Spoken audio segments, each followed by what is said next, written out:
चमूला सीतेचा पत्ता तर लागला आणि प्रत्येकजण म्हणत होता की मी इतके अंतर हे करून जाईल, पोहून जाईल.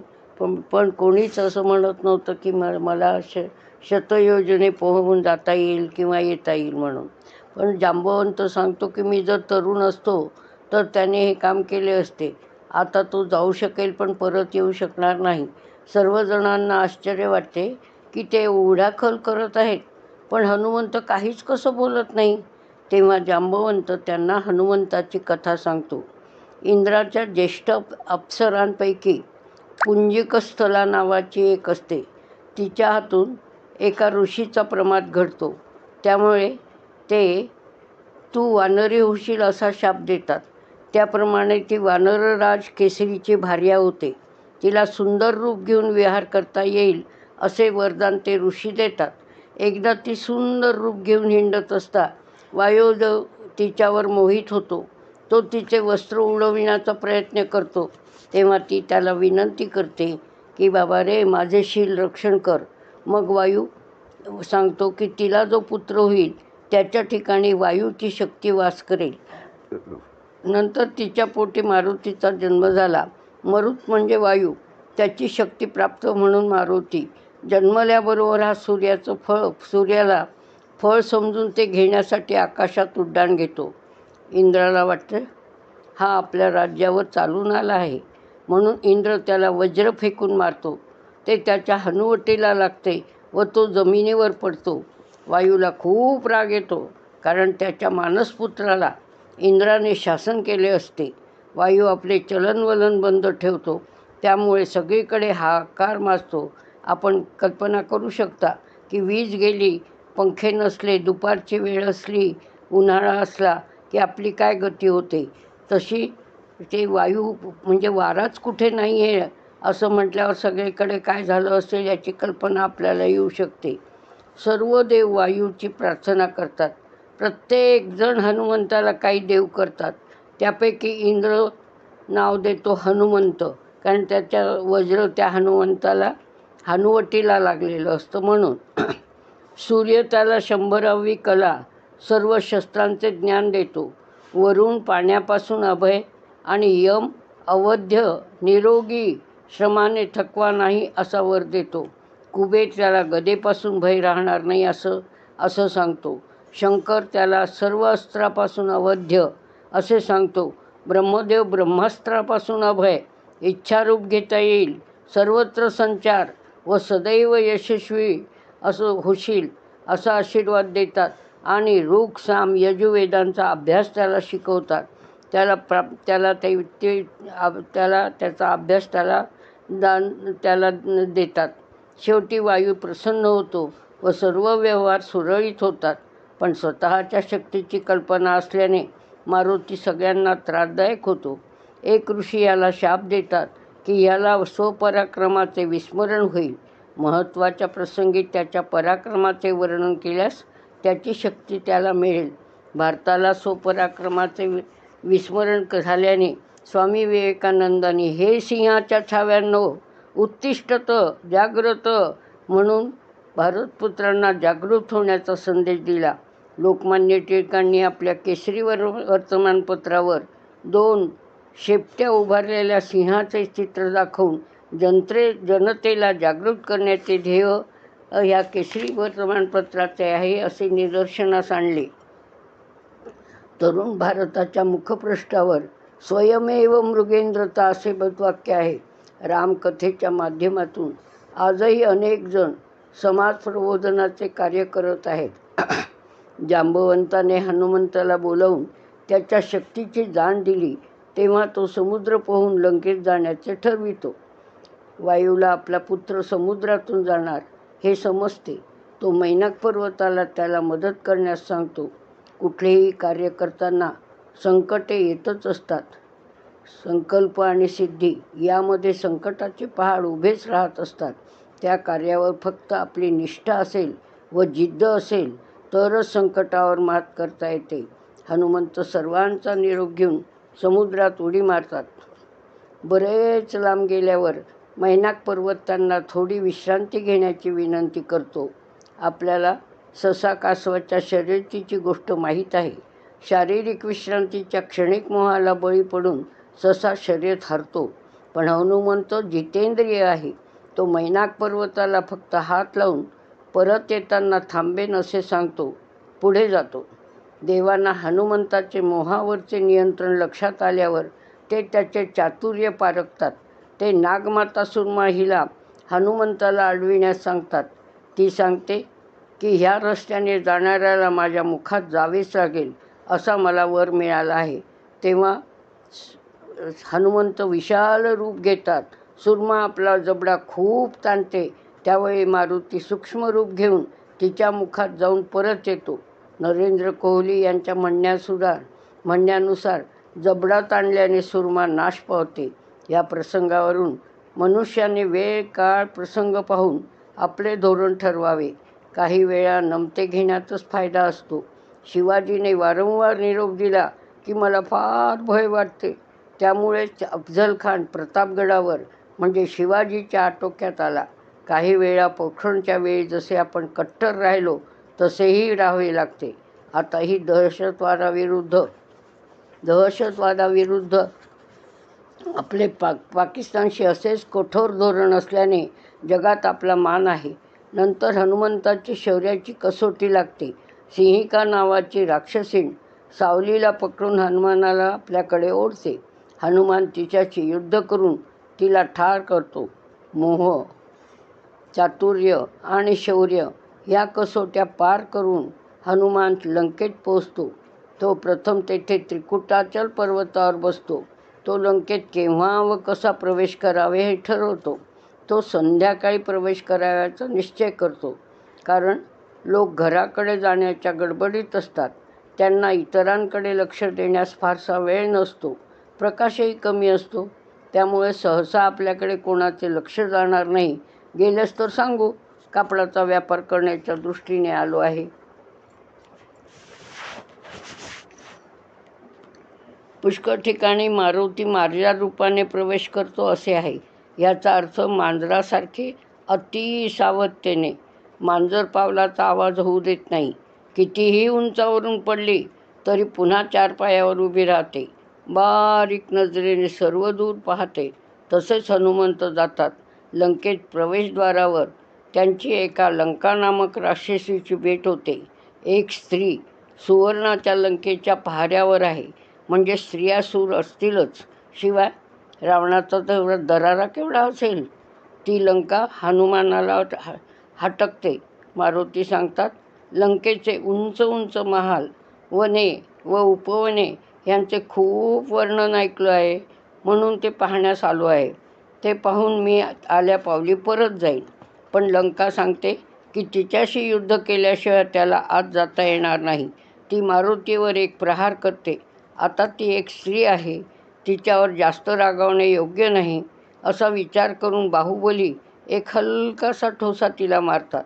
ती विव्वळ होऊन जमिनीवर पडते.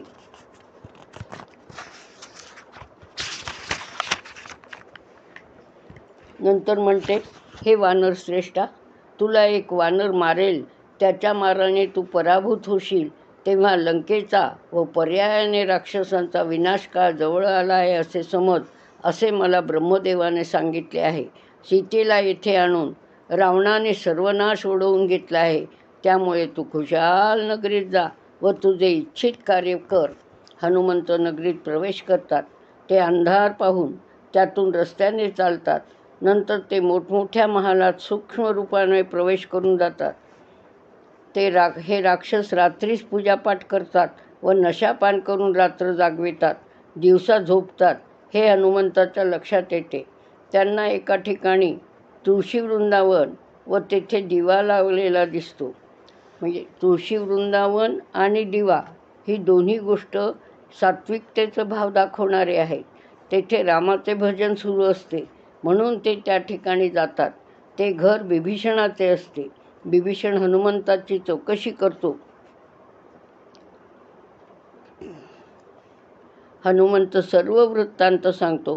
तेव्हा बिभीषण म्हणतो, तू भाग्यवान. तुला रामाचे दर्शन झाले. मला केव्हा होईल? हनुमंत सांगतो, तू रामकार्य केल्यावर.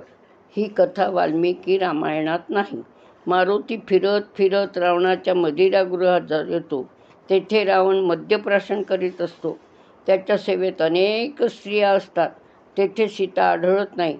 मग तो रावणाच्या अंतःपुरात जातो. तेथील रावणाचे वैभव व रूप पाहून हनुमंताच्या मनात विचार येतो की खरंच रावणात दुष्टपणा, गर्व व स्त्रीलंपटपणा हे दुर्गुण नसते तर तो त्रिभुवनाचा राजा शोभला असता. तेथे अनेक स्त्रिया बेभानपणे झोपलेल्या असतात. हनुमान सर्वांना निरखून पाहतो, पण त्याला सीतेच्या वर्णनाची स्त्री आढळत नाही. त्याच्या मनात विचार येतो, सीतेने आपल्या जीवाचे काही बरे वाईट तर केले नसेल. नंतर त्याला एक अत्यंत सुंदर स्त्री एका मंचकावर शांतपणे झोपलेली दिसते.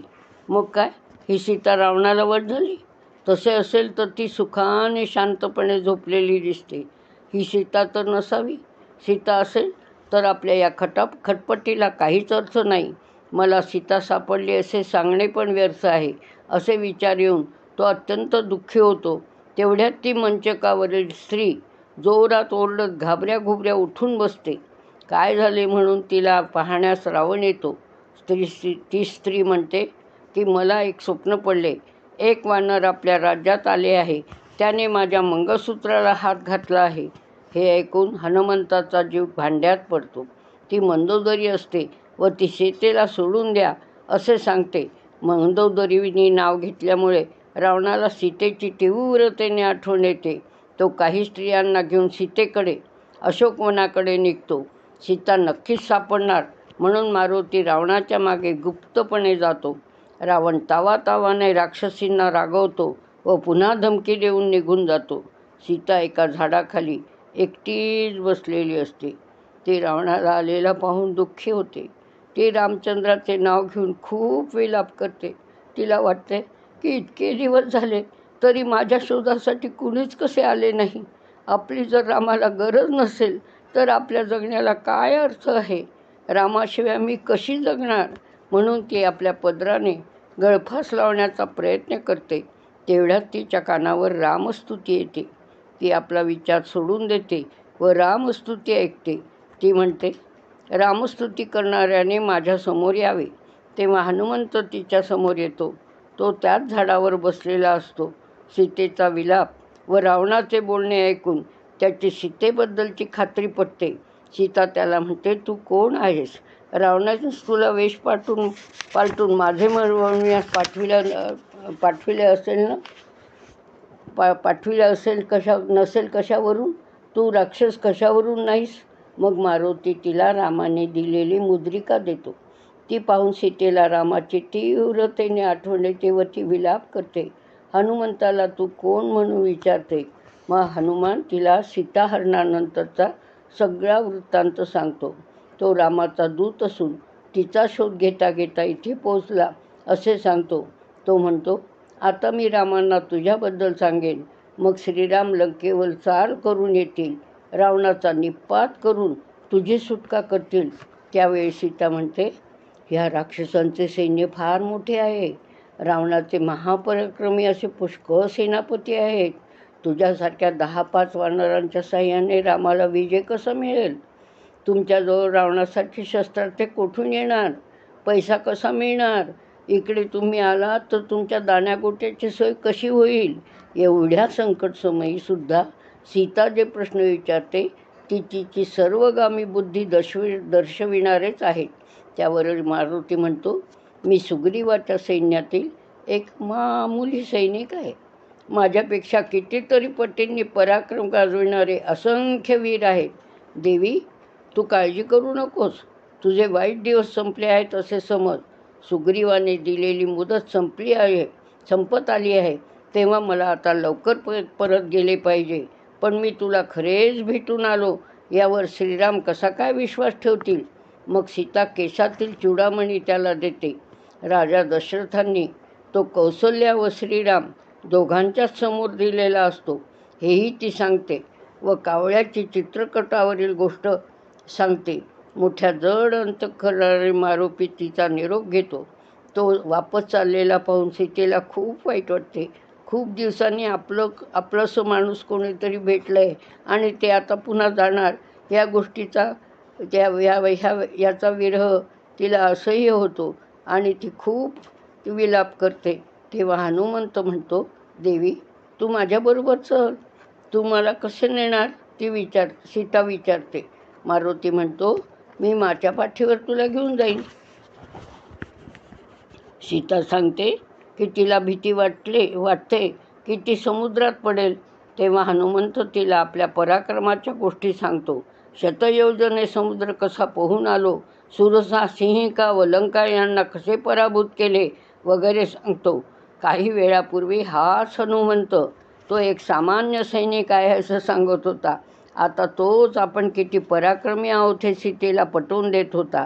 यावरून प्रसंगावधान असावे, केव्हा स्वतःकडे कमीपणा घ्यावा व केव्हा स्वसामर्थ्याची जाणीव द्यावी हे कळावयास हवे हे समजते. हे हनुमंत चरित्र सांगते. मग सीता म्हणते, रावणाने जबरदस्ती केली म्हणून, पण मी आजवर परपुरुषाचा स्पर्श मला होऊ दिला नाही. मग मी तुझ्याबरोबर कशी येऊ?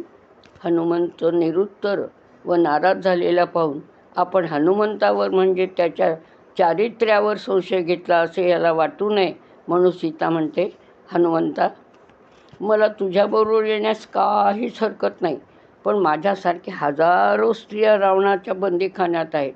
मी गेल्यावर त्यांची सुटका कोण करणार? माझा एकटीचा विचार करून कसे चालेल? शिवाय लोक काय म्हणतील? हनुमानाने जानकी सोडविली, त्यामुळे रामाच्या पराक्रमाला कलंक नाही का लागणार? रामाला कमीपणा नाही का येणार? सीतेचे सर्व बोलणे ऐकून मारुती थक्क होतो. तिचे चातुर्य, बुद्धिमत्ता यापुढे तो नतमस्तक होतो. परत जाण्यास निघतो. निघता त्याच्या मनात विचार येतो, आपण रावणाच्या महालात हिंडून तेथे स्त्रियांचे रूप न्याहाळले. मी ब्रह्मचारी, मी असे करणे योग्य नव्हते, त्यामुळे माझे ब्रह्मचर्य नष्ट तर झाले नसेल. पण पुन्हा तो विचार करतो की मी इतका हिंडलो, पण माझा एकही लोम पुलकित झाला नाही आणि माझा हेतू शुद्ध होता. मग माझे ब्रह्मचर्य कसे नष्ट होणार? पहाट्या काळी वन्य जमातीतील म्हणवणाऱ्या हनुमंताला पण चारित्र्याची किती चाड होती.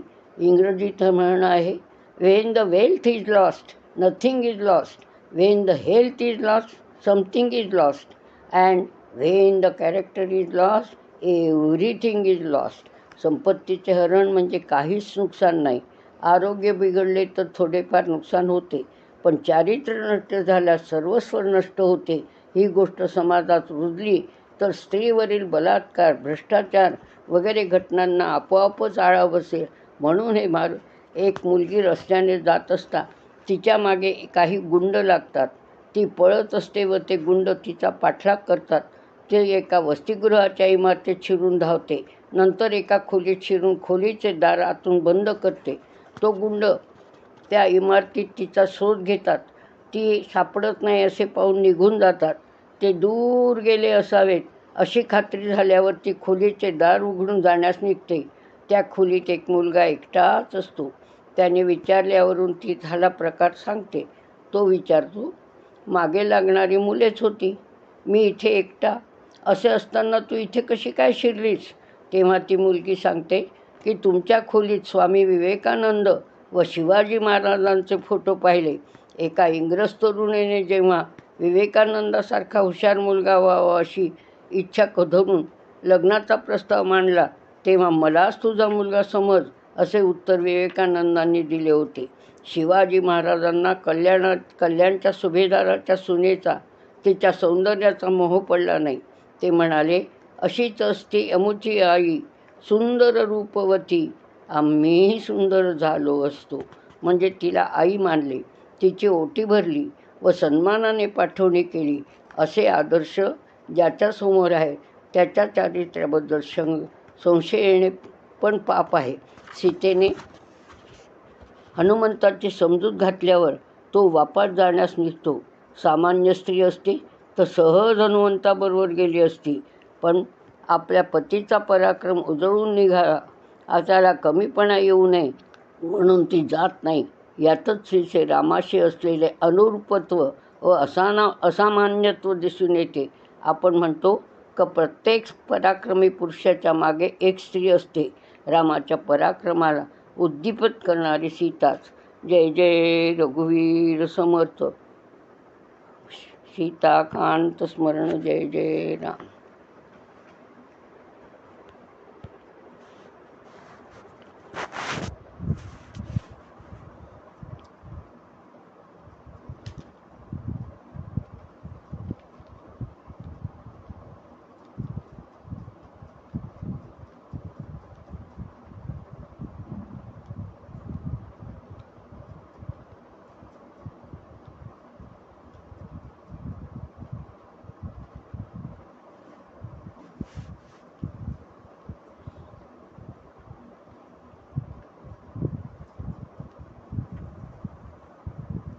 स्टॉप रेकॉर्डिंगचं. रेकॉर्डिंग कुठे?